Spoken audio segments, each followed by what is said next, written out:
In this video, I will show you how to qualify leads. First, log into Octanist and navigate to Leads. Here you see all the incoming leads.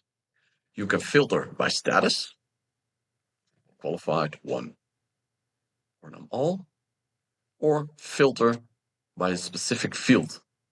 For example, name contains John. Now you see all the leads filtered on the name John. You can also search for a specific lead via this button.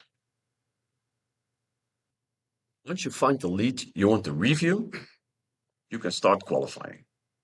If you want to have more leads like this one, mark it with a star. This tells ad platforms to optimize campaigns for leads like this one. If a lead becomes a customer, enter an order value and mark it as a 1 lead.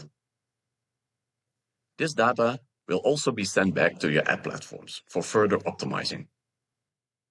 In the Octanist dashboard, you can see a clear overview of results, including qualified leads, converted leads, and real revenue. Start optimizing on real revenue instead of on just leads. If you have any questions, please contact support@octanist.com.